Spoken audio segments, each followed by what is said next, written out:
Yeah, so we are live. Hello, Alright. good evening. We are back again with our final panel or discussion of the day. Yeah, and I'm still Nasiba Babali in this Kano International Poetry Festival. And for the next 2 hours, you're going to be on a book chat with Umar Abubakar CD on his recently published novel, The Incredible Dreams of Garba Dakaskus, which will be moderated by Habiba Malum Fash. And yeah, so Habiba is a writer living in Kaduna. She's a poet, translator, critic, and voiceover artist. She's the program officer at Open Arts Development Foundation, where she runs the Open Arts Space, a center for fostering creativity as a tool for social change. She's a mental health advocate and an avid reader, and was the head of content creation of Farm Initiative, a mental health advocacy group in 2023, and worked as a staff writer for Ayamba Litcast from 2019 to 2022. Her works can be found on platforms such as the Kalahari Review, Little Paper, Ayamba Litcast, Lungo Africa, and others. Ladies and gentlemen, I leave you in the good hands of Habiba Munumfash. Habiba, you have the stage. Thank you, Nasiba. Hello, everyone. Thank you for the introduction. Thank you for the honor of being on this panel. I would like to start by introducing the man of the hour, Umar Sidi himself. Let me give you a brief bio of Umar Sidi and basically what I know about him before we start the discussion properly. So Umar Abakar Sidi, as most of you know, is a poet.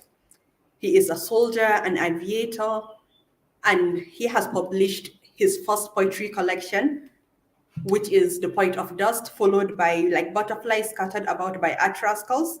He is a helicopter pilot with the Nigerian Navy, and he attended NMS Zaria and NDA Kaduna. His work is majorly premised on the exploration of the body, soul, and spirit from the Sufi and Surrealist perspectives. His works have appeared in various prints and online papers like Saraba, Jalada, Brittle Paper. He lives in Lagos, Nigeria. The Incredible Dreams of Garba Dakaskus is Omar's first novel.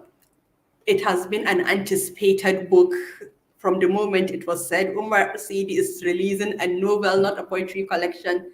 Everyone was over the moon. We were all waiting to see what exactly it is he will be bringing to the table. Welcome, Omar, and thank you for joining us today. Thank you very much, Habiba. Thank you for that wonderful introduction. Thank you.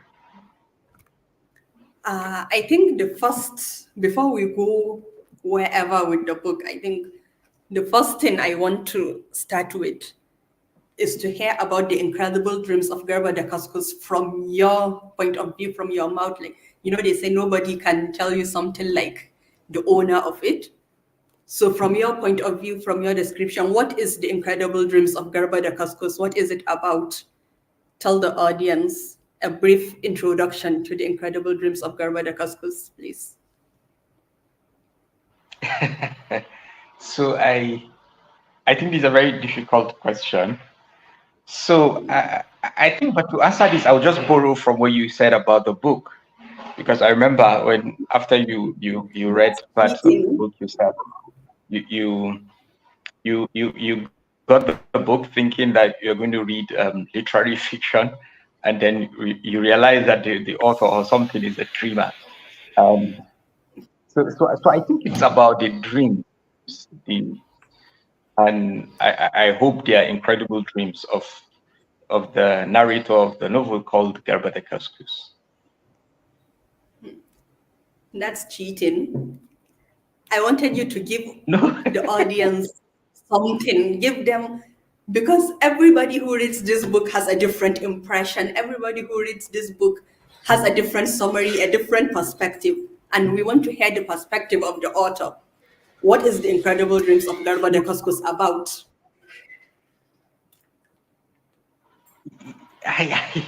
You're putting me on the spot. So That's why we are here. That's why we are here. Yeah, there is one author I greatly admire, Orhan Pamuk, and he said something that when an author writes, for it, he was talking about himself, that when he writes, he's like a child playing, employing these tricks here, those tricks here, exploring numerous things, and that it is all after that that he takes his time to really study the book and try to understand what he tried to do. So I think I'm in that stage where I'm now looking back, because I was grossly involved in, of course, the production of the book, the writing and all that. So this is the time to sit back, remove myself from it and watch and said, okay, what is here? But like I said, borrowing from you, it is about the dreams of a character called Garba Dakaskus. All right, thank you for that. As you said, you've been involved in the creation of the book, the writing of it, the production of it, and now you get to sit back and look through or probably think more about the book. So when you read the book now post publication, will you say it is the same book you started writing? Will you say it is the exact same story? Did it come out the way you envisioned it? Did it come out the way it's supposed to come out? Not exactly. Sometimes the voice you hear in your head is different from the voice that you eventually see when you finish the final product. But by and large, I think I am comfortable with what is here. But initially, what I set out to do was to do a meta fiction. I was interested in exploring the novel. What can a novel do in terms of form and structure? I remember being inspired by the statements of a particular Libyan author called Ibrahim Al-Koni. And he studied in Russia, and he said, if you study the great novels of the Russian masters, you see that they made the novel was exploring the city. The city was the center of the novel. But then in his own works, which he tried to explore the desert and the reality of the desert people, he centered his novel on the human being. So I was just trying to experiment. I was like, okay, so what happens? Why are writers more concerned about the city, about the human being? What happens to the novel? What happens to the book? So I wanted to write a book in which the book will be the center of the book.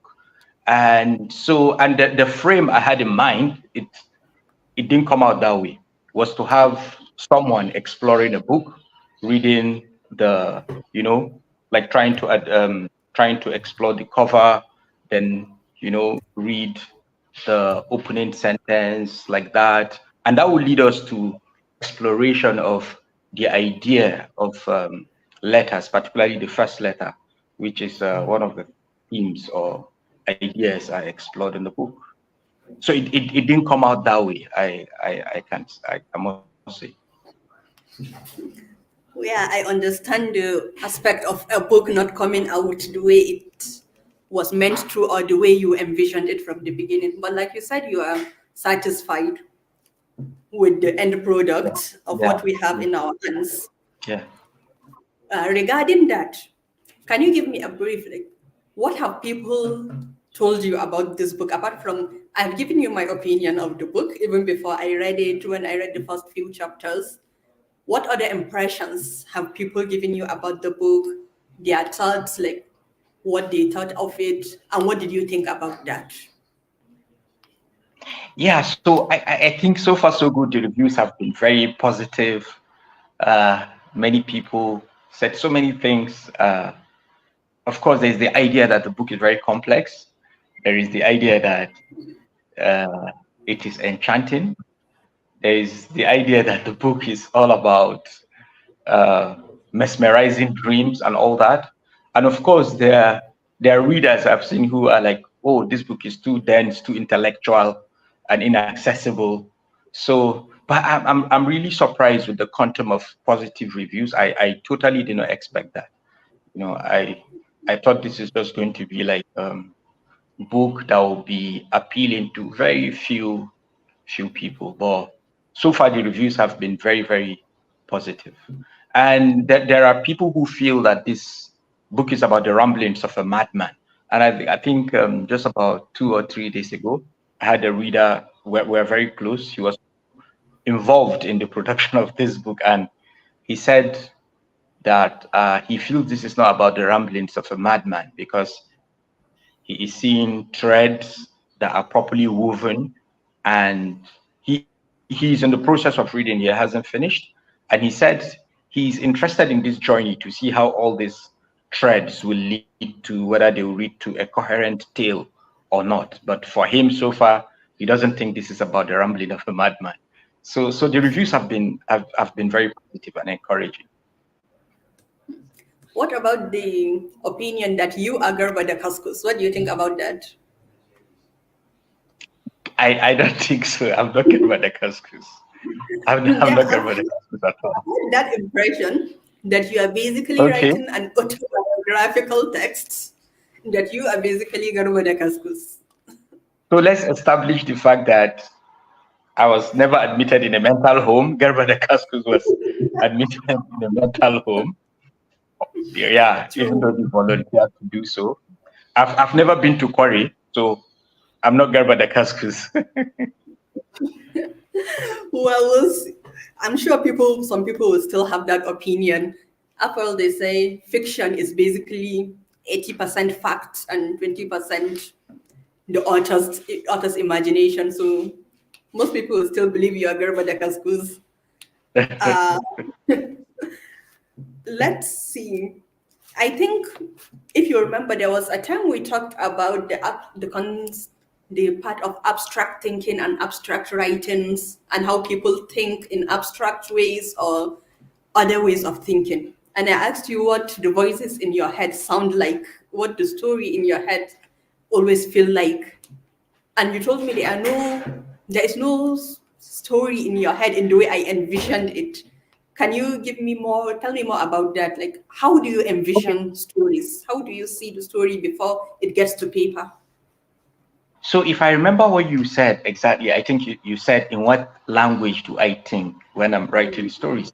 And I told you that for me, at that level of thought, there's no language.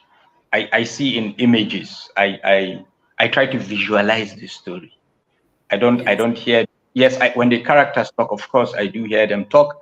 But most importantly, at that initial stage of conception, I try to visualize the story, and I think that works a lot for me. I see the images, and then I try to capture that on paper. Yeah, because when I was reading the book, it was a bit hard for me to visualize because I'm not much of a visual person. I'm more of a person. When I read, I follow the story, and it was hard to follow this story because I felt like it was more of if someone is very visual, they might be able to see more of it. And that's what I was thinking of when I told about your other collection of poetry, the butterflies scattered about my art rascals, which was very linked to abstract art and surrealism. So I wanted to talk about your relationship with art, not art as in writing, but actual art as in painting. Do you consider yourself a painter? Do you paint? Do you do any sort of abstract painting?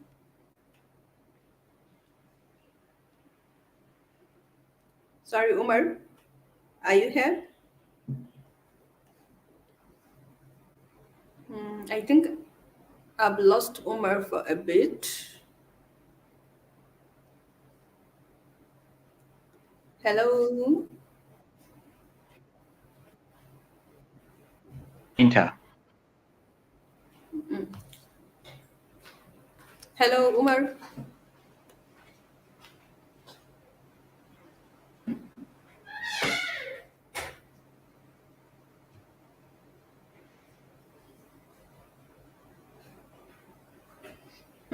We've lost Umar for a bit, so before he gets back, we'll... Oh, Nasiba is here, I think. Yeah, I'm still here. I think he has network issue. Let me try and contact Okay. him. All right, no problem. Before Umar comes back, I think I would like to talk a little bit about his work for people who are not a bit familiar with it. So Omar Sidi, in case some of you don't know, is a poet. And he writes poetry in such a way, like a way most people haven't seen before. He writes surrealism. He writes in an abstract way. And the whole thing about the incredible dreams of Garba Dakaskus is that Omar writes a novel in an abstract painting, whereby, when you see all these paintings, all these old paintings, all these abstract paintings, and you're like, everybody sees a whole different thing when reading it, when watching it. I think this book is like that. So if you have a copy, read it, you might get a different impression. Oh, Umar is back. Hi, Umar, can you hear me? Yes, I can. I'm back. Thank you. Sorry for that little No glitch. problem. Did you get the original So I question? remember. Yes, I did. That was my relationship with art. So I Yeah. have a very interesting relationship with art. I've always loved art, and I strongly believe that art is important for us as humans. Is a means of sustenance. It's not just about luxury. It's not just a coping mechanism. Humans actually need art in order to survive, in order to interpret, in order to make sense of our reality and our experience on Earth and in existence. So I've always paid attention to art, and I was lucky to come out to to to have a very early interaction with art as a child. Um, my my elder siblings were, I had painters among them, and people who took art very seriously. So I think that played a key role um, in inducting me into the world of art, if I may say so. Do you consider your writings to be a written form of abstract art, abstract paintings? Not entirely, because in as much as I love the visual aesthetics of writing, as a poet, I'm also very much interested and involved in the verbal aesthetics. In the Poet of Dust, I try to explore the verbal aesthetics of writing, while in Art Rascals, I was interested in visualizing abstractions, or so to say. So I try to manage the two sides of scene. Yeah, and you do that really well, because I have to say, when I started reading the book, it was a bit hard in the beginning to get into it, because I wanted to read a literary fiction. I wanted to read the story of the journey and everything, but it was twisted, and I realized you have to sit down and think properly before you even reach the base, to even try to get into the basis of the book. Uh, when I was trying to explain to someone about it, and I told them it's an abstract piece of work, because they wanted me to tell them what is the plot, and I'm like, I can't tell you where the story is heading. I can just tell you that it's a story. It's just there.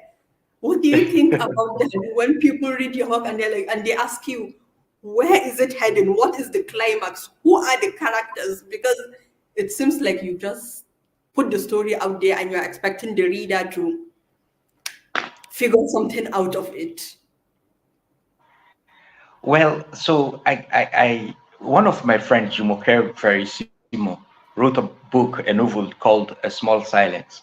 And I remember describing the book to someone, and I said, this is an ongoing story, because when you read that book, as a reader, you have to bring yourself into it. So it is a kind of book where the writer and the reader are both involved in the art of literary creation.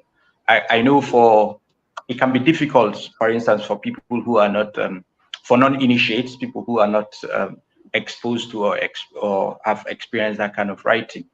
But for me, I really loved that because it brought me as a reader to participate in the art of creation. I felt I owned the story. So I did not do that exactly, but I think I did something similar to that, where it requires the reader's participation to a great extent. Yeah, and it's a bit hard for most readers to do that, considering a lot of the times we read for fun. We just want to be told a story. We just want to hear what happened. And you don't do that. Do you think you'll be able to do that maybe in the future? Write a book that is not a work of abstract surrealism or whatever. So, well, I think I don't think this is a work of surrealism. Maybe there are aspects of I did not think of surrealism when I was writing the book. I only thought of the character Garba Dakaskus and his circumstances. And you have to look at it from the perspective that Dakaskus is also not a normal human being like me and you. This is someone who incarcerated himself in a madhouse. So perhaps we're really in the head of a madman, and being in the head of the madman will be different from being in the head of a normal person, right? So I think maybe that is where we are getting all those stuff and all that. But I can't say I won't write a story that is straightforward, as you said. It's very possible. I have ideas for many stories, and I pray for time, for good health and opportunity to be able to bring them out. Well, we'll be looking forward to it. When it comes to the storytelling of the book, Yeah. there's a lot of sources I could say that was you pulled from, but most importantly, the stories it seems like it's reminding you of other stories you've read as you go deeper into it. And even when I talk to people about the book, they tend to ask, like, is it like Ruwan Bagajang Abakar Imam? Like, people always make that connection to Ruwan Bagaja, Magana Jari Che.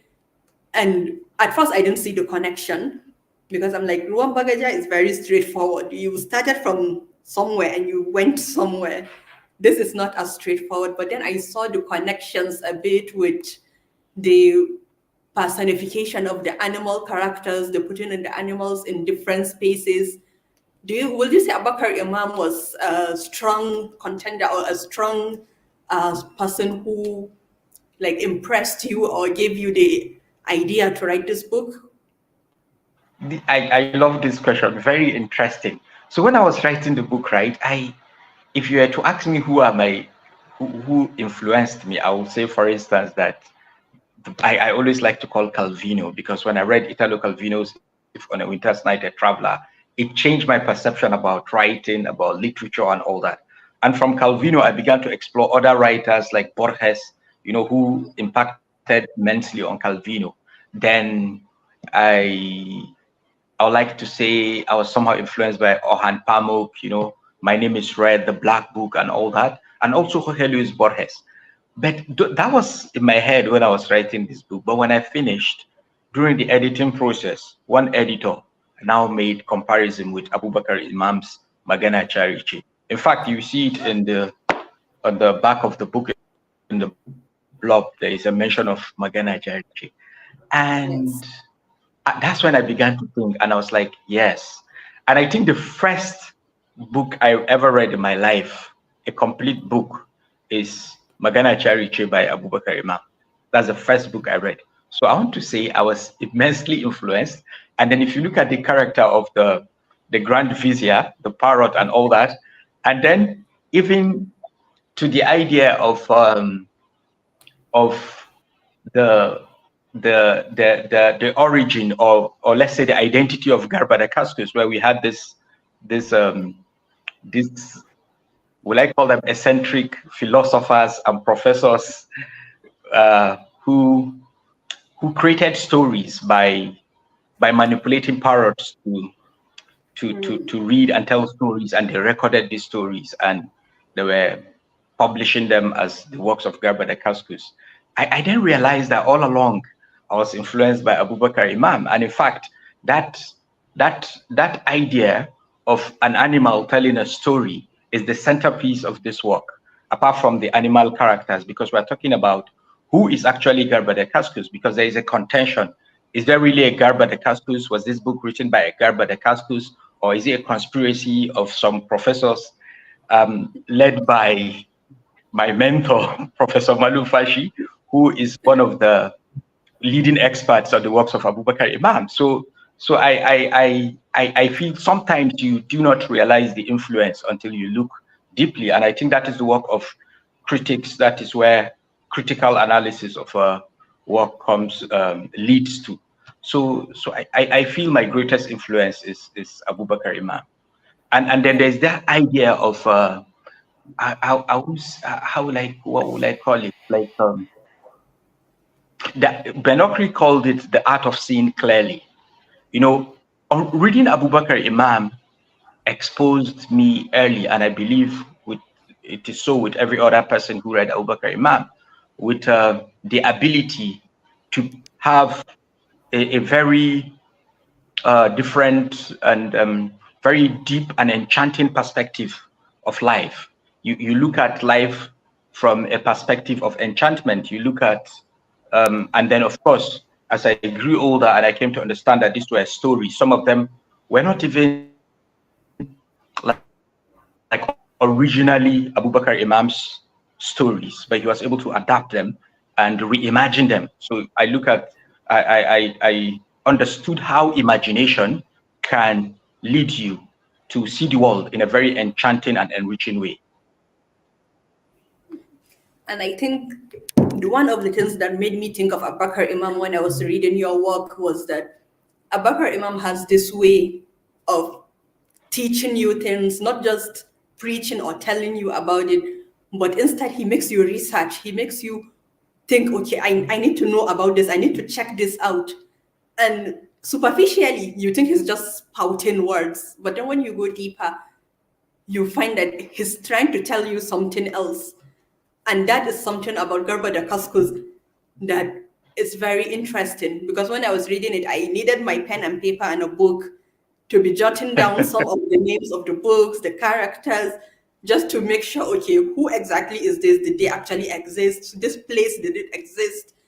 Everything you have to cross-check and double-check, because you feel like the author is making fun of you and trying to lead you to other places.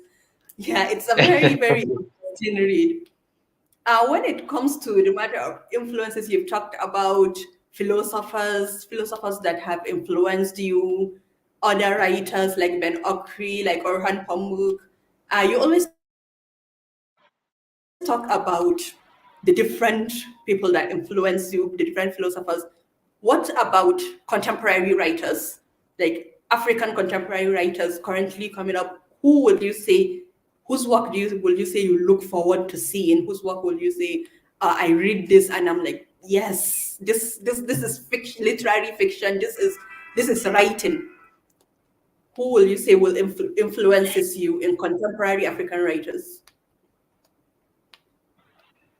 There are many amazing writers. Like there are beautiful writings, particularly Nigerian authors. There are a lot of them doing beautiful things, and there are many. In fact, I'm very interested in what is happening in the African literary scene.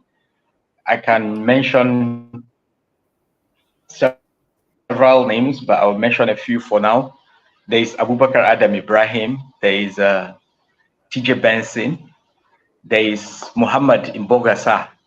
He's a Senegalese, and he wrote a book, The Most Secret Memory of Men. There is who again? Okay, I'll just stop here for now. But there are amazing writers doing amazing stuff. There's this article I saw about the book Incredible Dreams of Garba Dakaskus, where they said Umar Sidi is moving away from the narrative of African literature, from the traditional narrative of African literature, that he's writing about something different from the usual stories of Africa, from the usual suffering and everything. What do you think about that? Was it an intentional thing, of trying to draw away from the usual narrative of African literature? And do you actually like it when people say you are trying to swerve from the traditional path of African literature? Well, so I think what happened to me when I was writing this book, at some point, I was not very satisfied with what I was reading, what was coming, or what we tagged African literature, because everything sounded the same. Everything, it's like you eating the same kind of food every day. You'll be bored. So, and then I encountered Calvino, and I felt, oh, so it can be done this way. And I don't entirely believe that we should cage literature. I think the most important thing about art is freedom. The moment you stifle freedom, then you have stifled art. Writers, poets, painters. In fact, literature can only continue to exist if we continue to imagine things that have never been imagined before. So I was very conscious of doing something entirely different, something different from the norm. Yeah, I was intentional about it. So are you of the opinion, like, do you agree with the people who say writings coming out of Africa currently are too stale, or at least that they are, how do I put it?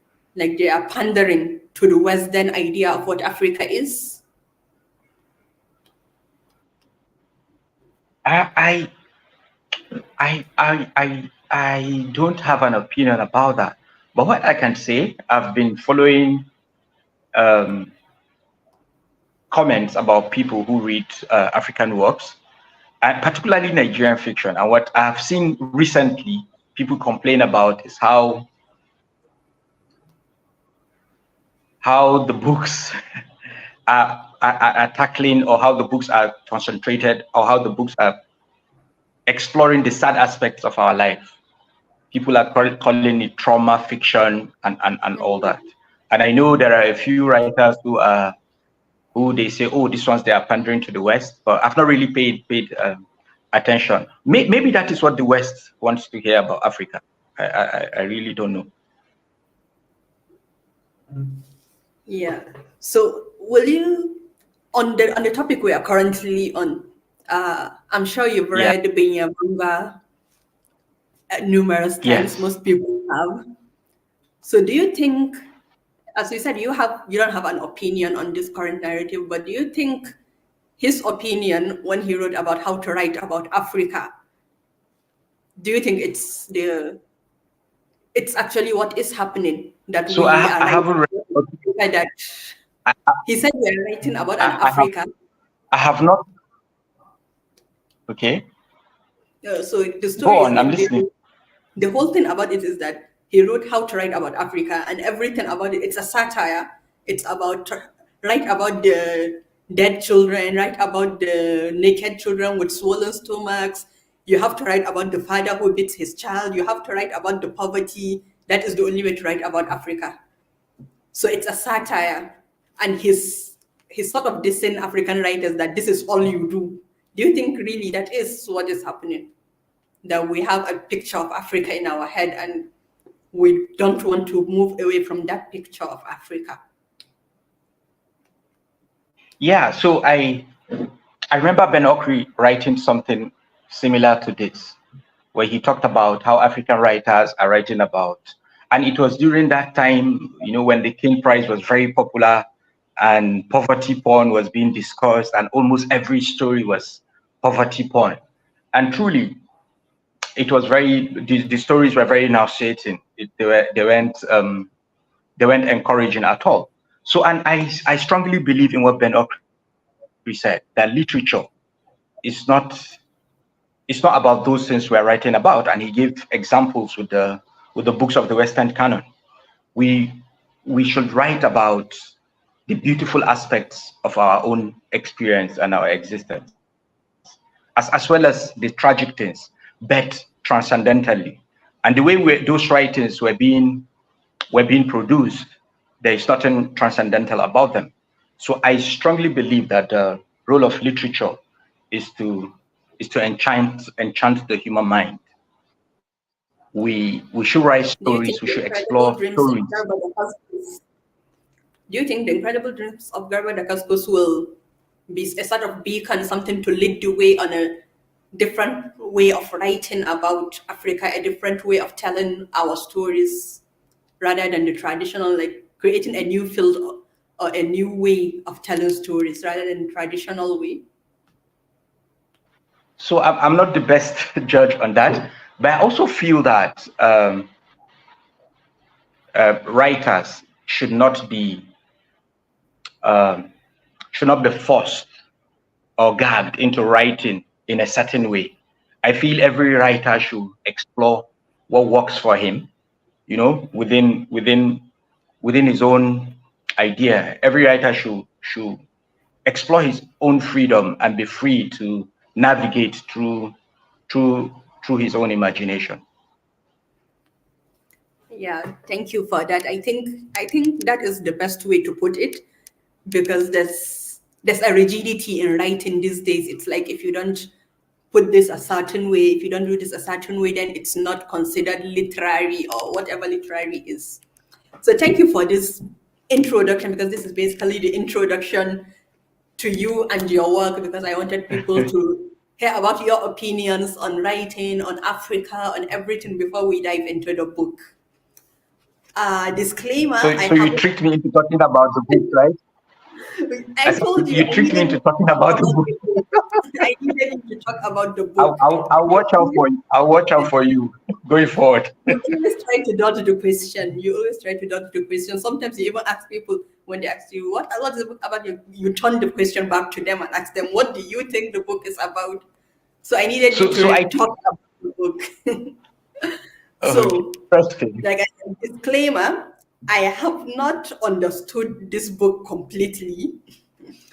I tend to read your works like 3, 4 times before I actually sit down and assimilate the whole point of it. On the first reading, I usually just go through it. So we'll be going through the book together. I think, So like, on this thing that you just said, right, that you did not understand the book, I just remembered something Benokri said, and I'm tempted to use that to respond to you. He said something about when they were asking him about his work, and he said, I want my readers to both finish my work and not to finish them. That if you're able to do that, you get the exact spirit which I'm writing. I understand that. I understand that, because good books are usually the ones that stay with you.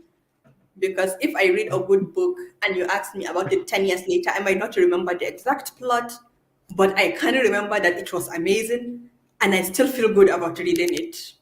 So that's, for me, that's a good book. Exactly. Yeah. So we were talking about the Vizia, the parrot, the animal characters in the book earlier, and I wanted to go back to that point. Umar, are you there? Yeah, I'm here. Okay. So I wanted to go back to that point. Like I want to talk more about the use of animals as characters in the book. But basically I want to talk about how you feel, like what is your relationship to nature and incorporating it into literary works, because a lot of the animal characters in this book were surprisingly human, but then very unsurprisingly non-human. I don't know how to put it, like the apes that the sultan was trying to train into an army and he's having discourse with them. So I want you to talk more about those characters specifically, like how did they come about and why make them animals? They could have been human characters. So why make them animals? What is the relationship between you and nature and incorporating nature into literary works? So I'm going to be very honest with you. I I love nature. I love nature so much. But I have a very strange relationship with animals. I I'm not one of those people that love animals to the extent of sharing a space with them. The only pets I can have are maybe a fish or a bird. That's all. I attempted having a pet, a fish, a bird, a parrot actually, but it didn't stay. You know, that's all. But I strongly believe that every species on Earth is important, and I also feel that human beings abrogate powers to themselves that they do not have. We're extremely arrogant, and we think we're the only ones that matter on this plane of existence, but it is not so. Science and nature and everything has shown us that there are, in fact, we are so powerless in the hands of nature. My profession is closely tied to nature, and I've seen how nature can destroy civilizations, how it can even affect you from carrying out day-to-day activities. So I don't know why I brought those human characters, but that was how the story was going.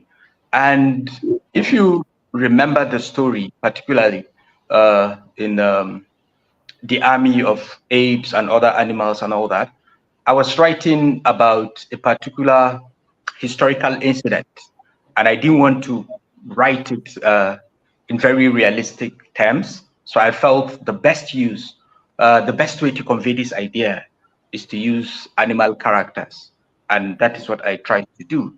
I got that idea from a book by Jan Martel, not Life of Pi, but Beatrice and Virgil, his second book that was published after Life of Pi, where he had these animals, walking and talking and all that. And I remember shortly before I began, in fact, that was the last book I read before I started writing The Incredible Dreams of Garba Dakaskus. Of course, after reading the book, I did not have this idea that I'm going to write about animals. But much later, I saw myself writing, I saw these characters just popping up and all that. And I'm like, where did this come from? Then I remembered this is Jan Martel. Yeah, that's it. So what happened to the animals? Because after everything, after the fall of the kingdom, and after the vizier disappeared or died or whatever, it was said the army of the baboons was disbanded and everything fell apart. So did the animals go back to the forest and just turn into regular animals? Or did you not think that far ahead? Because I'm very curious.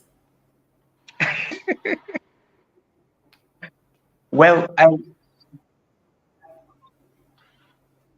a political system that is very balanced, where there is equality and egalitarian society. Maybe that is a meditation on the creation of. I was trying to explore how possible is it to create an egalitarian society where there is justice, where there is liberty, where there is freedom. How will it end up? How will that be? Yes. Will this society succeed? Will that harmony and balance be maintained? I didn't get that. Except it eventually fell apart. It eventually fell apart. So is that like criticism of our society? Like, it doesn't matter what we do, there will never be true peace. There will never be true harmony. So, as a soldier, there was a time, during I've attended several staff and command trainings, warfare courses, and one of the things I used to ask most of our professors is, why must there be war? Will there be a time in the future where human beings will not have to fight war? Like, will there be a time when we will be so civilized? I don't know, maybe we'll evolve, or our brain will evolve to the extent that warfare will become obsolete. I was so naive, to think in that terms. Later, I came to realize that there's one of our commandant of the Naval War College who said, we always live to fight another war. And if you look at it through history, the human history is actually a history of warfare. Yeah. One crisis leads to another. So I've come to understand, I don't have a conclusion, But I'm beginning to understand that warfare, crisis is an integral part of human nature. So I think it's important for us to strive to create a very balanced and egalitarian society. But as much as we do that, we should also be very conscious of the fact that there will always be crisis. There will be fight over resources and all that and all that. And as a society, we have to prepare to protect ourselves against. Against. Are you a fan of animes? Do you watch animes? No, I don't. No, you should, because this whole concept of egalitarian societies, of conflicts, I think almost every anime I've watched starts at that point of one person deciding, why should there be war? Why could we not have peace? And of course, their idea of peace is to make people be peaceful by basically killing half of society or putting you all in a genjutsu, putting you all in a hypnosis. So yeah, I think you will really enjoy the concepts of a lot of them. And if I'm to refer to like the historical incident that inspired that, I was greatly inspired by the golden age of Islamic or Arabic science, particularly the Abbasid Caliphate. I was particularly drawn to Caliph Al-Mamun, like he's the ultimate excellent caliph, who embraced knowledge, science. He built the Bait al-Hikmah and did all that and did all that. He had this vision of a great society. Yeah, but what happened to Al-Mamun? I don't know. Al-Mamun, it was during his time that there was the Minha, where he tried to force his view or vision of society on everyone, including some great scholars who rebelled, and they were gagged, they were sent to gulags, they were locked in prisons and all that. So at the end of the day, his attempt to create a great society backfired, because the next caliph that came after him, he practically did a 180%. Yeah, he changed everything that Mamun tried to establish. So that was actually what inspired that particular aspect of the novel. Wow. I think historically that has always been like the trend. We see it in ancient Egyptian history, we see it in the Greeks. It's like this person tries to impose their view on this society, they rebel, and then the next leader, of course, does a complete 180 because they don't want to have people rebel against them. But it's like a vicious cycle. Well, back to the book. I think one other aspect I wanted to talk about was Ayman the Innocent, the Caliph's friend. The relationship between the Caliph and Ayman. When I read that part of the book, I could not help but draw parallels with the story of Rumi and Shamsat Tabriz. Was that intentional, or was it happenstance? Because I felt a lot of their relationship like parallels the relationship between Shams and Rumi. What do you think about that? Well, I never saw it in that light, and I think Ayman was just a very minor character. He was like a sketch or a caricature. Pages. Yeah, so he wasn't really fully realized for me to know that whether, and I wasn't thinking of Shams and Rumi. I was just thinking of there is actually a historical parallel.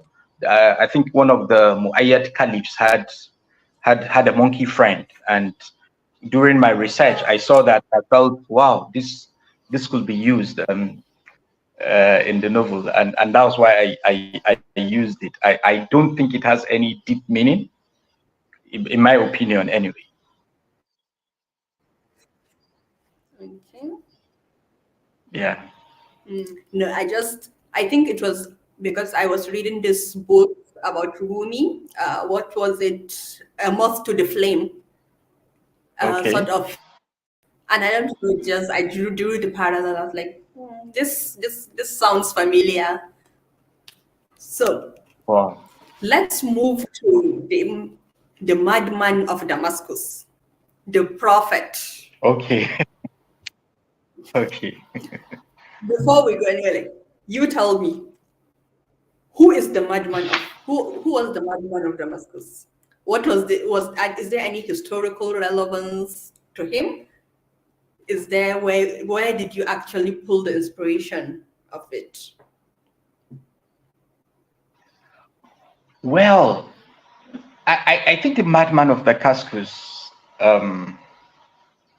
became what he became because of the impact of the interactions he had in the novel. I don't know. I feel it is the Caliph who became the masked madman of Damascus.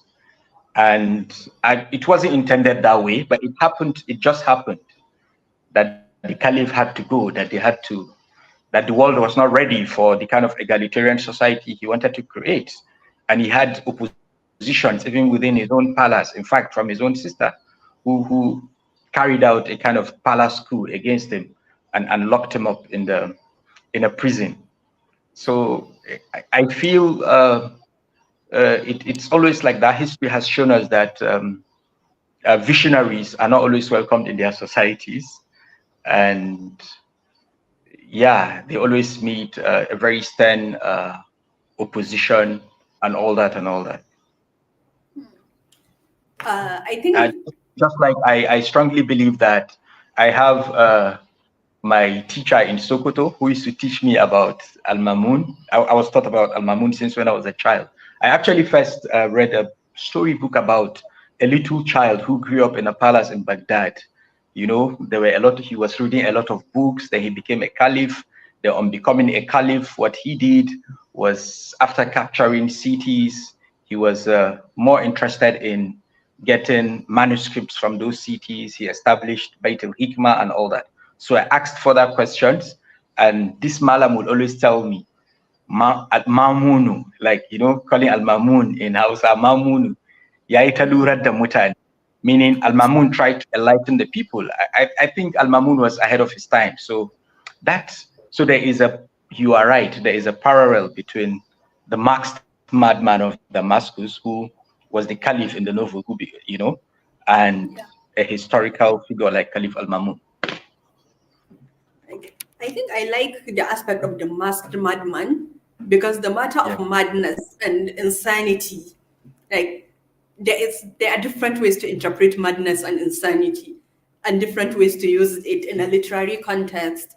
Like if you read Chinua Achebe's short story, The Madman, which is the story of a man who met a madman on the streets, and then the madman stole his clothes. While he ran after the madman asking for his clothes back, the people of the market thought he was a madman and he was taken to an asylum. So madness is all about perspective. Yeah. Yes. You seem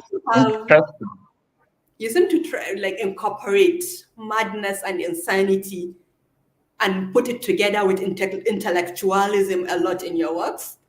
Like, what do you think about madness and intellectualism, about the line between genius and madness? So I think you have said it. You just mentioned it, right? Like, so great visionaries, thinkers who come to speak profound truths are mostly misunderstood, and they often tagged madmen, lunatics, and all that. And if you look at it through history also, you find out that the greatest thinkers who have uttered the most profound truths were labeled as mad by their societies because the societies did not understand. Look at Shams of Tabriz, for instance. In the Chinese tradition, you find Lao Tzu and all the others are called madmen. And even recently, if you look at great poets who spoke to their society, like Allen Ginsberg, they have this tag of rebels, rascals, or insane people. And I also feel, to a great extent, there are sometimes expressing truth as it is in a very clear term can be risky, because when you are misunderstood, then it becomes dangerous to you. But Yes. sometimes you find out that some thinkers, they wear the mask of madness in order to utter those profound truths. So if they are not even understood, people just disregard them as madmen. But for people who are very discerning, they are able to discern that truth and they are able to work with it. Yeah, I understand that. What I think I wanted to lead to is the matter of the Caliph being the madman, and the madman giving the Yeah, prophecy to the hermit, who starts yeah, writing the prophecy and ends up having it transcribed by either the vizier or a hoopoe, whoever wrote it, and that being the basis of the book, A Guide to the Secrets of the Alphabet. Like that particular chain of events, which of yeah. course leads us back to the main character of our book, Garba Dakaskus, and the whole everything that is going on in the search for the book and looking for Garba and who is Garba. Was it intentional to make the Caliph from the beginning be the source of everything, like link the entire timeline? So I like this conversation we're having, because after writing this book, like I was bored. I didn't even want to read it or discuss it. I like this discussion we're having because you're making me explore the book and to try to remember the whole thing. So you know, when you are writing and all that, I knew that the Caliph was the source of the book, you know. But all those other things came up later as I was writing, and I realized that, oh, this needed to happen, that needed to happen, and all things came back to the Caliph. Yeah, and in a way, it is also related to what we have just said. Uh, the Caliph came out and spoke his truth to his society, but his society did not listen to him. They instead, you know, took him into a mental prison or whatever, and he was imprisoned. But still, while he was there, he was able to inspire others. He was able to speak his truth, even though it was cloaked in madness. And then eventually, that truth still came out and reached the world. So Yeah. yeah, that's it. I Masking think truth through madness. that is my favorite aspect of the book. The fact Interesting. that this, because I love when things just come together and make sense. And the fact that, like you said, the Caliph was ahead of his time, his words were not understood at that time. And now we have of years later, people are hunting for this manuscript. It's basically they are looking for his words, those that they could have listened to thousands of years before and made use of it. And now it's important to them. So yeah, I think that is my favorite aspect of the book. I liked that part, how you drew the Thank you. parallels, how you drew it. It's very interesting. I Thank you very think much. apart from the Caliph, apart from Al-Juzjani, Ain, and every other character, I think the other character I want to talk about is specifically not just the character, but the concept of how do I put this, materialism, material wealth.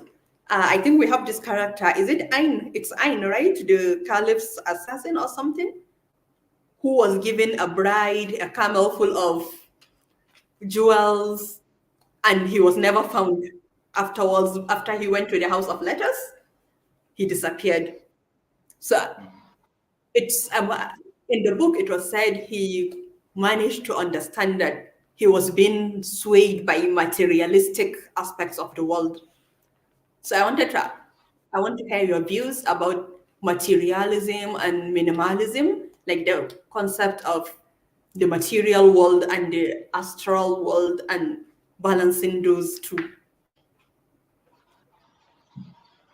Wow, this is very interesting because I'm very much interested in this discussion about um, materialism and all that, especially as we live in a society that is highly and extremely materialistic. like everything is measured in terms of the material, the number of cars you have or the type of car you have and all that. So I think I was able to understand early enough, and maybe also because of upbringing, that the material is actually immaterial, and that the core of our existence um, goes beyond the material. And recently, I was having a discussion with a friend of mine who also is concerned about these things, and we're talking about, and he came up with an idea, and he said, why are we all struggling to own material things? He was saying, okay, he wants to be Karl Marx or something and come up with a new world order, and say, for instance, that people should come to the understanding that whatever you own, it's actually not yours, because you have a very limited time on this plane of existence and you're going to go. So you can have the most beautiful house, but you're only going to live there in a number of years. So you are in essence a tenant. And after some time, they will forget that you even lived there. He gave instances with palaces that were owned by Mobutu Sese Seko, and they're empty now. Maybe they are abodes for lizards and spiders and what have you. So why struggle? Why put yourself through so much struggle to own those things when essentially you're really not, you don't really own them, and you're never going to own them. So I'm very much interested in this idea of materialism, especially in our society that is it's very, how will I put it? It's almost disgusting how we worship the material in our society today. So do you think, like, will you say you are actively trying to move away from the materialistic aspects of society? Will you say, like, in your personal life, you will want to move away from too much of the materialism and try to attain a higher purpose? A different mindset? Well, I don't want to ascribe anything personal, but it's something I believe that the importance we place on material things is they are not that important in life if only we are to sit down and reflect and think deeply. And this is there in many teachings, in the Sufi teachings, and in what you mentioned, this idea, this new idea of minimalism and all that. People are coming to the realization that you can actually live with a few things, uh, and you'll be happy, and you'll be happier and have more fulfillment. And in Buddhist teachings, the teachings of Buddha, you see that idea of attachment to the material world brings suffering.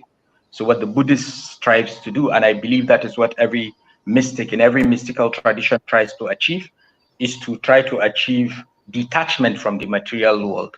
At first, I did not understand it, because you find out that the early Sufis lived away from communities. They own only a gown, and they live in Sufi lodges or in the bush and all that. I was trying to comprehend, but how do you now become a Sufi in a world where you have to live in a city, you have to have a job and all that and all that? So I understood that it's about attachment.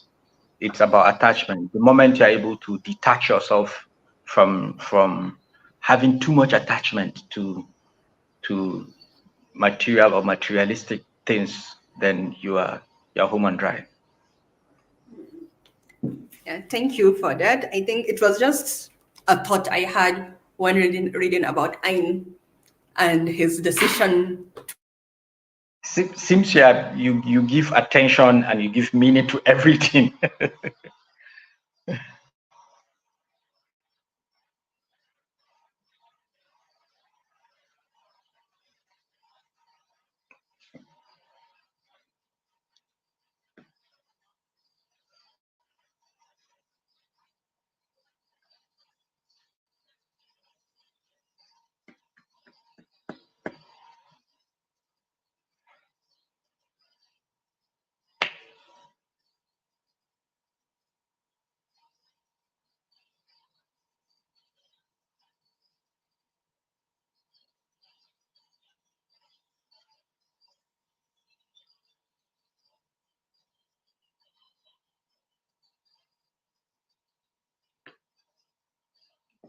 It seems we have lost Habiba. So in the meantime, before she comes back, let me try to read from the book. So I'll be reading from the beginning from page 1. This is the opening sentence to the incredible dreams of Garba Dakaskus. It may be of interest to note that this book wasn't written down on paper or a scroll or a slate by the hand of a writer swaying from left to right or right to left, or even from up then down from the beginning to the end of a line. This book was not written on a desk in a secluded room or in a hidden corner of a library or in an empty room.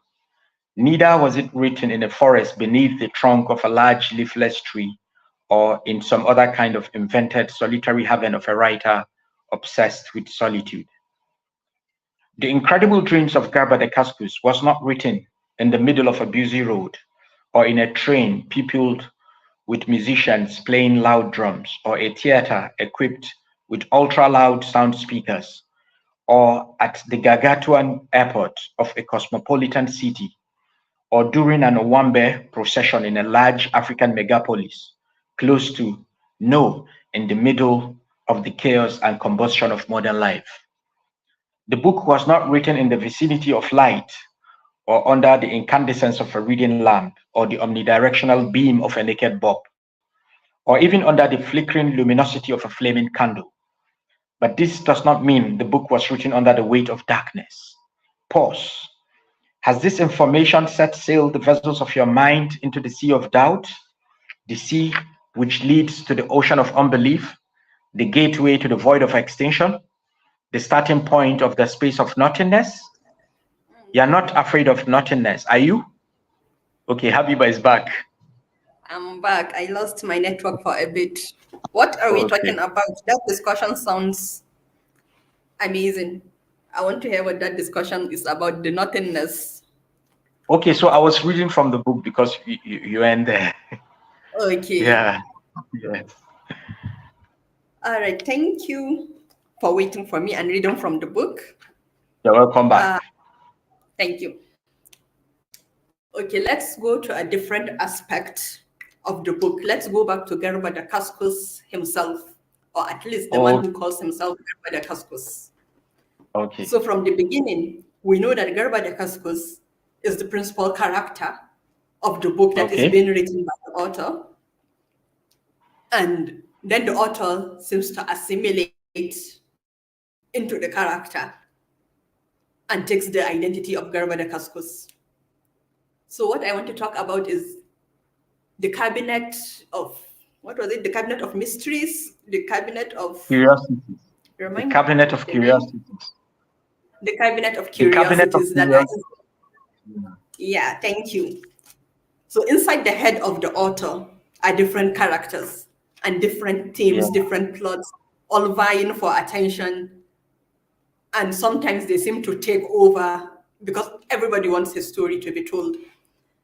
It's very interesting when, especially as this is written by an author, and it makes one wonder. The Cabinet of Curiosities talks about the characters who want their story to be written. Is that how you envision your writing process? As the characters being there, locked up inside your head, fighting with you, the author, to be written into life?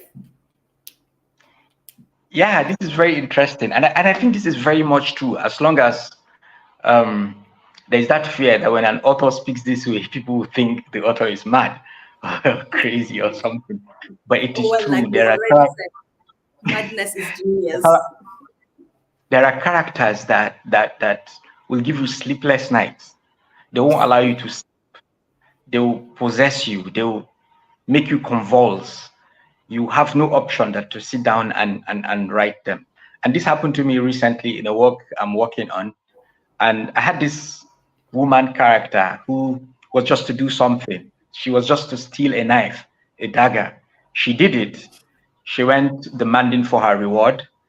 And then her voice was very compelling. She didn't let me rest. And I saw her now becoming the dominant character in the book. It was so crazy. So I feel She is one of those characters. And the funny thing is the Cabinet of Curiosities. And so I feel this is about the writing process. I'm very interested in the writing process. Like this whole book is meta fiction, and I'm interested in the creative process. I'm very interested in not only the story, but the processes, the things that took place while the writer is writing the story, from the idea, from ideation, the thinking about the idea. Because I feel the for me the sweetest part of writing is sitting down to think about the story. So I love that, and that is where all these things are coming from. The Cabinet of Curiosities. So I will talk for myself, but I also believe it is so for every other writer. There are ideas, there are characters, there are things you see, and we've lost Habiba again due to network. But I'm going to continue to answer this question. So there are ideas, things, characters you see, and you feel that you can use them in your work, or in the future work, or in your future work, or whatever. Some writers carry notebooks and all that. Others have mental notebooks. So that is the Cabinet of Curiosities in this book, where there are numerous characters and ideas. But then some of these characters get lucky and they move into the portal of potential characters and ideas. Oof. Habiba is back. Yeah, welcome back. Yeah. So some of these characters now move into the portal of potential characters and ideas. They move from the Cabinet of Curiosities to where the writer is actually going to use them. So that character I was telling you about, Habiba, the female character, she wasn't Yeah. in the Cabinet of Curiosity. I think that character is so strong. She just appeared, and I had to just tell her story. In fact, she dominated. She's very domineering. She dominated the whole story and all that. So I believe that characters are more important than the normal importance we give to them. And I believe they deserve more attention than the attention we give them. Sometimes I like to think, and I think I'm working on something in that regard, that do literary characters really exist? Is there a place where they exist, either in our minds, considering that most of what we come to believe and hold important as human beings are actually ideas, things that we do not see? Is Yeah. that where literary characters fall? Do they fall in that category? I don't know. I like to think about it, and I think I'll think more about it. That's an interesting take, and it's actually something I'm very interested into, because characters tend to take a life for themselves. They appear, and then you have to write them a certain way, and it doesn't matter if that's not what you want, that's what the character wants. And they're like, I'm supposed to be written like this. I'm not supposed to be crying, I should be fighting. And then you have to give them that chance to be who they want to be. So yeah, I think when I started reading the book, and this was the beginning, I think that was my first impression. My first impression of the book was, we are going to go deeper into the Cabinet of Curiosities, the portal of potential characters. I thought that was what the whole book was going to be about, envisioning what the characters themselves think. Like a person reading a book while the characters of the book are reading the person. But then we veered off, and I was like, okay, let's see where we are going with this. But yeah, I love the idea, and I'm looking forward to what you actually do with that in the future. I think it will be incredible. Uh, Thank you. I think like the way you started reading before, yeah, I think that's a good idea. Let's read a bit of the book, an aspect of it, and then talk about before we talk more. Hmm. I think I would want us to read from the end of it, from page 252, where you quoted from an essay excerpt from The Storyteller and the Question of Authorship.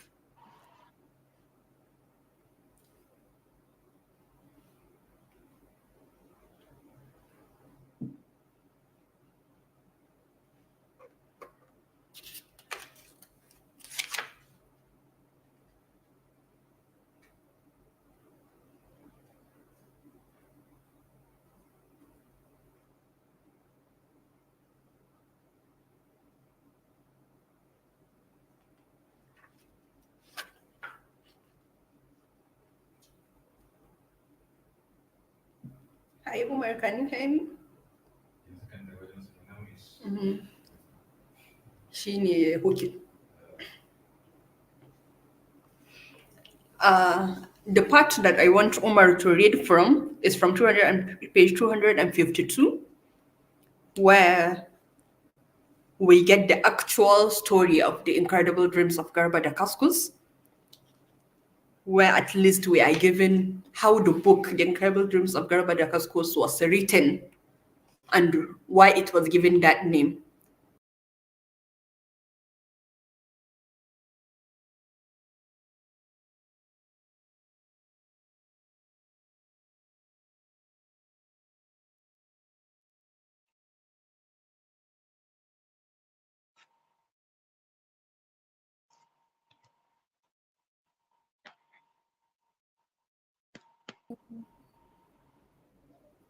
Hi, I'm back. So Okay. have you found the page? Yeah. You said page Good. 252, right? Yes, from today, the Ides of March. Okay, I should read from there. Yes. Today, the Ides of March, is exactly a year and a half after the murder of Professor Paltengi in a madhouse in Sokoto. The alleged murderer is still at large, leaving behind an amalgam of symbols, a body of unusual work, which will undoubtedly keep us awake and vigilant for a long time.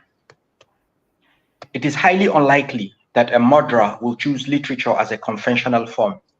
That is working from the premise that the incredible dreams of Garba Dakaskus is a response to the accusations of murder or a justification for committing the horrendous act.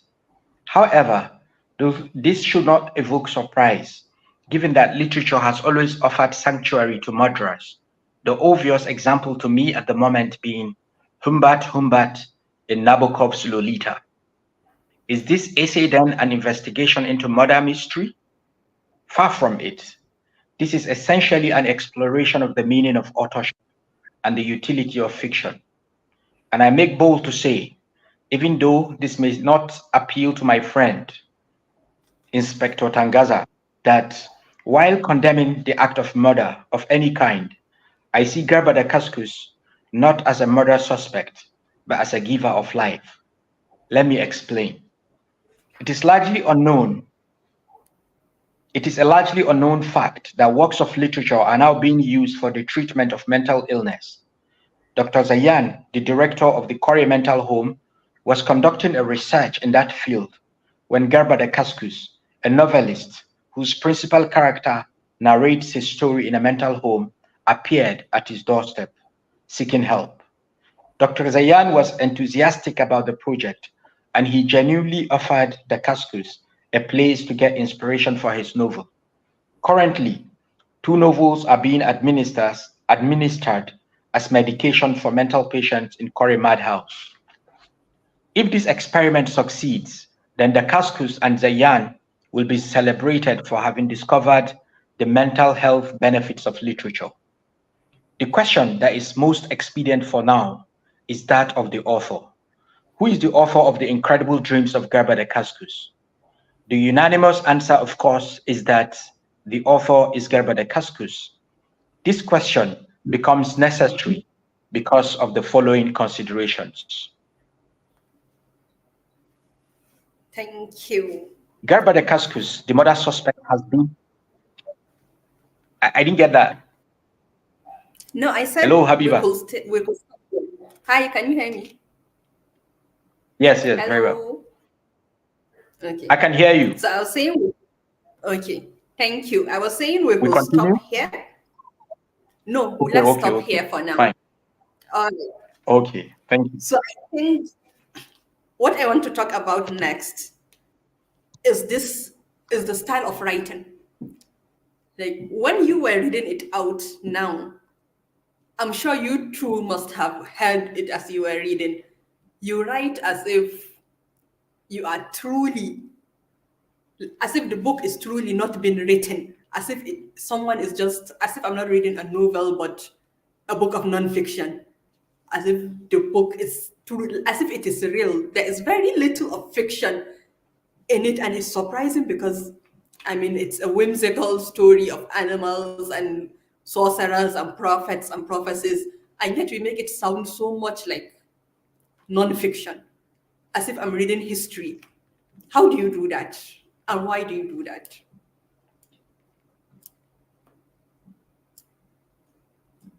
Okay, so I think for me, what is most important is what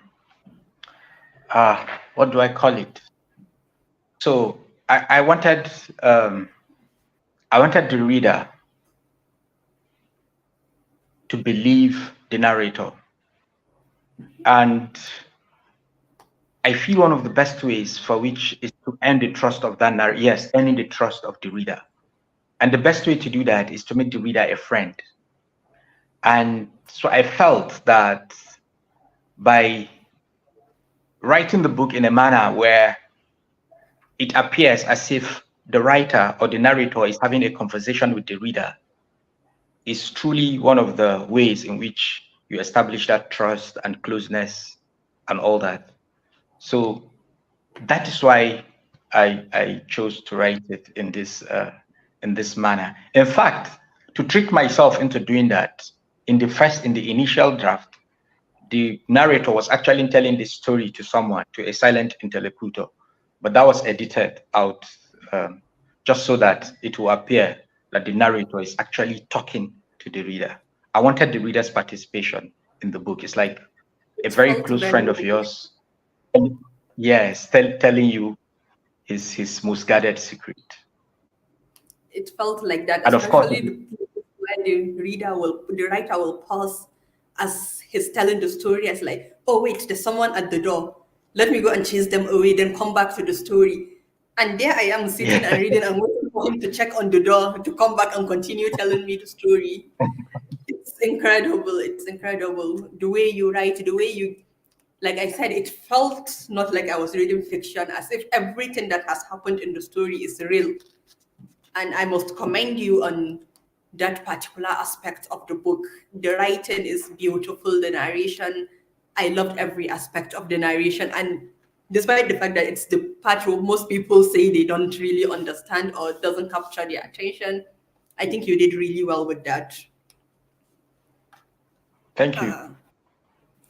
I think another aspect I want to touch on, especially in this passage we just read, is the fact that it might seem like it's just the narrator again talking about things the way he's always talking about different books, different historical events.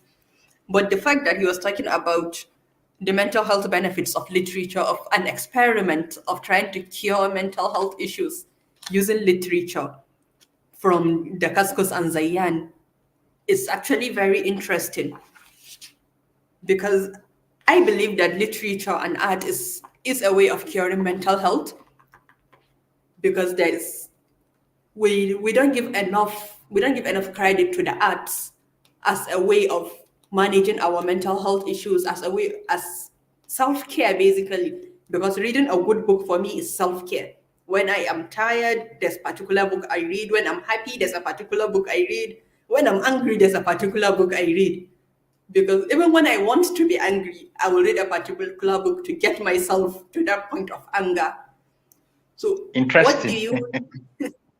what do you think about that, and how the incorporation of it into the book? Like, what do you think about the benefits of literature, at least using art as a form of self-care, using art as a form of mental health care? Okay, so I'm not an expert on mental health, but I feel I have an opinion. So recently I came across something. I came across a video somewhere where this author, Ethan Hawke, was talking about the importance of literature and art.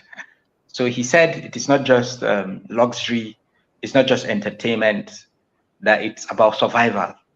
He said, you don't understand how important poetry is, unless maybe you lose a very loved one or you fall in love. the only thing that will make you make sense of that emotion, or one of the most important things that will make you make sense of that emotion of loss or love, is engagement with art. He was particular about poetry, and I feel, yeah, poetry is very deep in that sense. So I can also remember someone saying that life generally is very, very complex, and life is very challenging. And he has pity for those who do not paint, write poetry, or compose music, because I can imagine he was talking about how difficult um, life will be for them and challenging. So I feel to a great extent, art, poetry, literature plays a key role in our well-being as humans. Literature can expand our consciousness. Literature can enrich our souls. Literature can make us perceive enchantment, and that is one of the most beautiful things about being human. Thank you very much. I think I would like to read a bit of it before I ask you something else. I think this aspect of the book from the Okay. ending is one that Okay. I liked very much. It is said, "Who is Garba Dakaskus?" The question struck me. I am awakened. I am Garba Dakaskus, the narrator and principal character in a novel written by Garba Dakaskus. My author, who assumed my identity and took up the name Garba Dakaskus, is wanted by the police for allegedly murdering someone. I am worried about the identity of Garba Dakaskus and his whereabouts. Where is my author? I began to feel a perpetual tinge of anxiety. I must find my author. Uh, if you if you parallel this part of the book to the beginning aspect of it, where the author is taking on the identity of Garba Dakaskus, and now we have the character himself looking for the author. My question is, where did he go? Where is the author? Where is he? I don't know. You can't tell me you don't I don't know know. the answer. We have to have the answer to this because Garba Dakaskus, or at least the author, disappeared and Garba Dakaskus took his place. So where did he go? Is he still in his head? Did So, he get sucked into the cabinet of curiosities? Where is the author? so it's obvious that, well, it's obvious that, so the author was masquerading here. He took the identity of Garba the Cascus, right? And Yes. I don't know, I'm just following you. You know, you're leading me and we're exploring. I really don't You know the can't answer. follow me. I want to read and I'll follow behind. You are the author. So I had a very interesting conversation with Safia MB, and you know it's all about the Dakaskus. And she said for her she has identified social number of the Dakaskus, blah blah blah. I really didn't get it, you know, and it was very interesting hearing her talk about the Dakaskus and all that. So I think the author took the identity of the Dakaskus, and then the narrator came out to Dakaskus himself, you know, took charge of his own life and began to look for his author, Author. who assumed the name Garba Dakaskus. So perhaps the author is not important. Perhaps that's a statement that the author is not important. And what is important is the symbols that He he left left behind. behind, which are contained in the book. I don't know. That's my take for that. But I don't know if So you have any other perspective. What do you I, think? I think, yeah, what you said is right. Basically, for me, it's saying divorce the book from the author, which is a debate that we've been having on social media and everywhere for a long time. As in, if an author does something horrible, do you stop reading the author's work or do you just stop liking the author? For me, I always say the author is different from the book. The author can be a horrible person. I will still read your book and like it and still hate you. But people will say boycott the author, don't read their works. So I think that is basically what you did at the end for me. It's like you divorced the author from Garba Dakaskus. So that's why we don't even have the author's name. Garba Dakaskus is the principal character. He is the narrator. Garba Dakaskus is what everything is about because the story is Garba Dakaskus. He is the story. He is the letters Interesting. of the alphabet. Author doesn't matter. But I wanted you to tell me where Garba Dakaskus, where the author went to, because So I think that is. I like this your perspective. I like your perspective. It is very No, I interesting. wanted your I've perspective. learned something about the book from you. No, that's cheating. I want your perspective on where the author went through and what happened and why you ended it like that. So I even thought maybe you may be more interested in Garba Dakaskus because when he entered that house, he met someone, and I thought you may be more interested in knowing what happened to Dakaskus than the author. I am more interested in the author because you see, oh, so Omar has left the chat. He is a bit, his network has gone off again. But as we were saying, Garba the Kaskus might be the more interesting part of the story because he is a character who became the narrator, who became the main aspect of the story. But for me, the question of the author is what remains. Like that is the deep mystery. The author of the book, the actual author of the book. Before Umar is coming back, let's wait for him. Please continue. I'm listening. Uh, so, like I said, for me, like Garba the Kaskus is a huge mystery and what happened to him and everything. But I think the bigger mystery is the author, because for me, it's like a horror movie kind of thing. Because it is like, if you think about it, the author has been subsumed into Garba Dakaskus. So basically, the author was subsumed into his own work.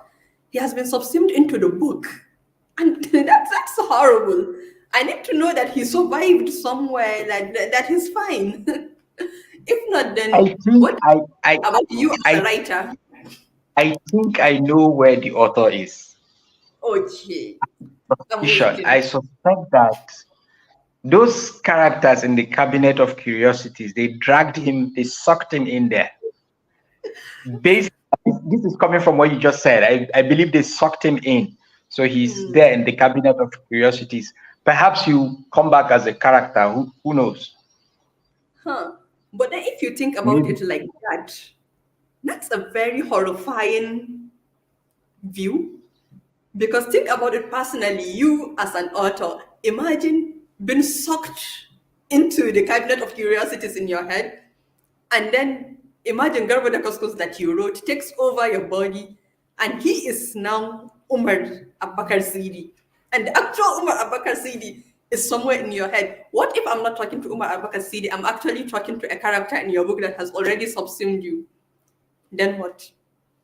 That's a possibility. That is a horror I level like this movie kind of interesting thing. thing. No. I don't like that But I perspective. think It's horrible. I think if you look at it, so the author exists in the Incredible Dreams. There is an author. So that Yes. author himself, he is a character. So I think it makes sense if he has gone back to the Cabinet of Curiosities because he's actually a literary character. And Wow. he is not the actual author, but the hypothetical author of the novel. That is why the work is a metaphor. And I think I like that conundrum, and it was inspired by Borges. Because Borges always works from the premise of that Borgesian conundrum. Who is the author? Who wrote the novel? Who is the author of the novel? Did the book write itself, or the book was written by the author? I just wanted to play and have fun, and I'm happy you really enjoyed it. I enjoyed it. It's an amazing read. It's like most people say, it's a bit hard to get into in the beginning, and you have to really, really want to read it. I have my younger brother, he's 13, and he started reading it. I think he got to page 60, and he was like, but the book isn't going anywhere. I want to know what the story is. I told him, just keep going, keep going. You might find the story, or you might not. That's how Umar Yeah, Sidi works. Sometimes he gives you a story, sometimes you don't find the story, and he's like, so if you don't find the story, that's it. But yeah, it's an amazing read, and I love your perspectives, your different perspectives on the book, the way you weave history and fiction together to create this, you call it metafiction, right? Yeah, this metafiction. It's it's different. I think it's something that will catch on. Maybe in the next 20 years, most books we read will have this aspect of metafiction. Who knows? But yeah, I loved the book. I loved everything about it. When I do my second and third read, we'll have another conversation about it. Yeah, I will Interesting. have a lot of other things to talk about then. Because for now, Interesting. I think I have reached the extent of the things that I want to talk about in this book. I will always find other things to talk about, of course. So on my second and third read or the fourth read, I will find other things to do. Wow, interesting.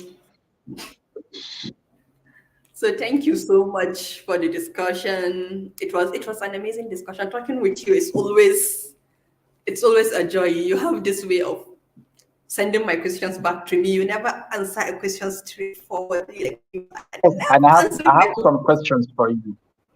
Oh, really? I'm not the one. I have some Okay, questions for you, if you don't mind. no problem. So you asked me. You said okay. You didn't ask me. It wasn't a question. You said you expressed your idea of the genre of the novel. What do you think is the genre of the novel? Is it because people ask me, and sometimes I really thought I was writing literary fiction, right? Meta fiction, of course, with some elements of things here and there. So what is the genre of the book? What do you think, in your opinion? Like you said, it is literary fiction. It can be classed as literary fiction. It's just that for people who are used to reading the traditional types of literary fiction, when you pick this up, there is a certain expectation. There is even people who have never read your work or don't know anything about you. There is a certain expectation when you pick a book, like there should be characters, there should be plot, there should be a climax, and then you take a person on a roller coaster, and by the time they get to the end, they're like, what exactly did I even read? So yeah, it can be classed as literary fiction, but I tend to look at it as more of a fusion of different genres, more of it's poetry, it's art, it's like I told you, I feel like sometimes when I'm reading your work, I feel like you are writing abstract art, because all these artworks that you see in museums, all these abstract works, and you ask, okay, what's the art about? And they are telling you, oh, you are supposed to feel something from it. Everyone feels something different from it. All these things that they say, I feel like that's your writing, because what I felt from this book is different from what someone like, maybe it's different from what Nasiba probably got from this book. It's different from what another person who picks it up will get. It's like we all have a different idea of the book, and you have divorced yourself from the text, which I think is what you were trying to do from the beginning, even in the book. You have basically divorced yourself from the text, and you're like, no, I've given you the book itself. I have given you the message. What you do with it, what you get from it is up to you. It's up to the reader. I think that's what I love the most about it, actually. So yeah, it's literary fiction. It's poetic. It's art. It's abstract. But it's literary fiction. My second question. Thank you for that. My second question, right? Your last So, okay, my last question. I think it was Nasiba that said that she asked me if I'm trying to exclude other readers because there is a lot of reference to medieval Islamic history and all that. So, do you think that the book, the way it was written with all those references, do you think it is excluding a particular category of readers, or you think it's for everyone? The book is not for everyone. Just like every book in the world is not for everyone. every book has its target audience.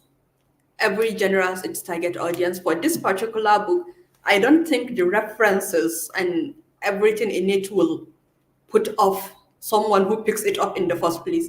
Because someone who picks up your work in the first place, they must know what they are getting into. They must be familiar with the way you write, with the way you speak, with the references and everything. So they know what they're getting into. I don't think they will be put off by it. I wasn't, because for me, I think this book is for people who are very interested in knowledge, in learning about things. And I'm the kind of person who will see something written down and I can spend a whole week researching it simply because I thought it sounded interesting. And this is like something very interesting for me, because I know I will go back and follow up all those reference everything, because I marked them out and then research them and then read about. That means I will never forget about this book. That means I won't ever stop actually reading the book, because there's something to find. So it's not exclusionary, it's for a certain group of people, yes, who are very interested in not just literature and art, but in the concept of learning about the world itself, like thinking of the whole world as a book that you are to learn.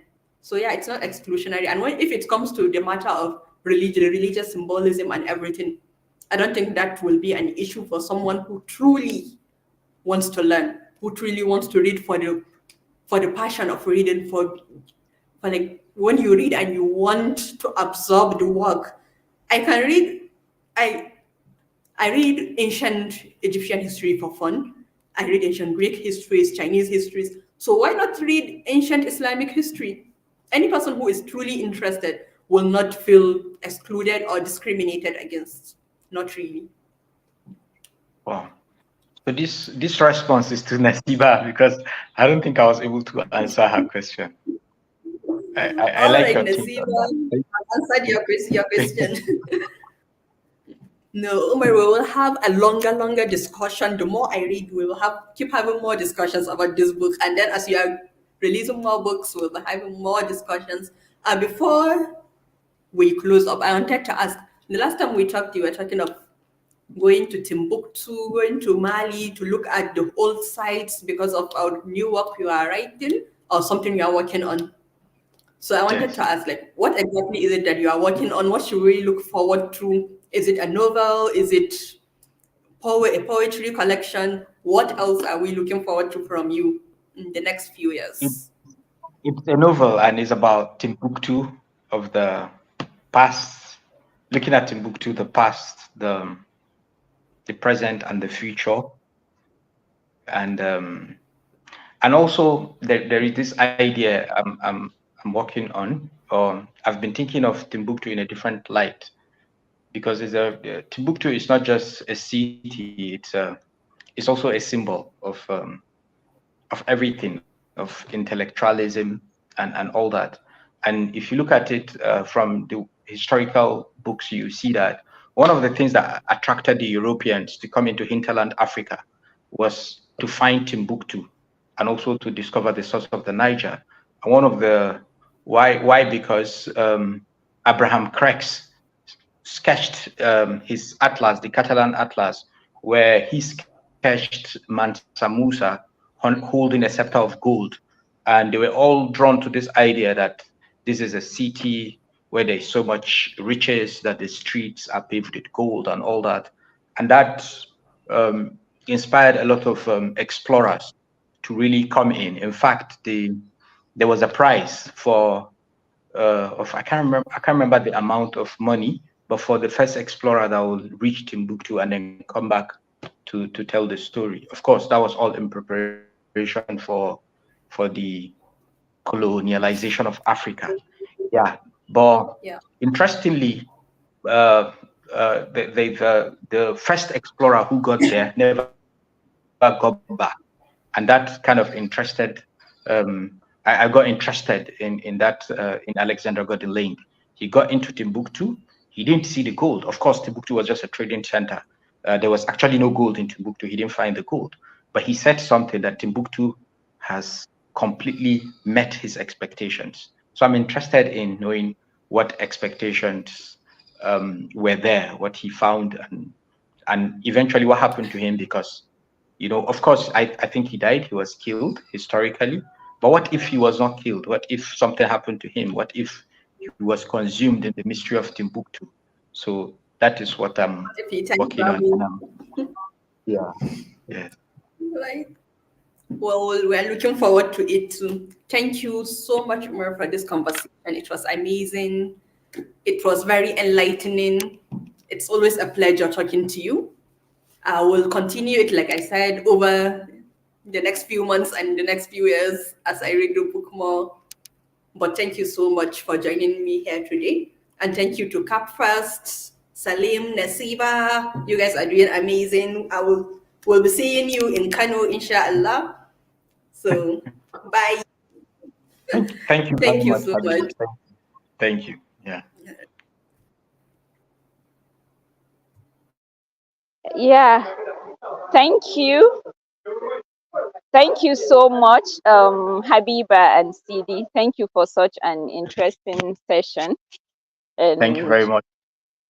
yeah, to our guests, we are going to start a physical panel session tomorrow with an opening ceremony at 10 a.m. 10 a.m. at the Studio Theatre, Bayero University, Kano Department of Theatre and Performing Arts.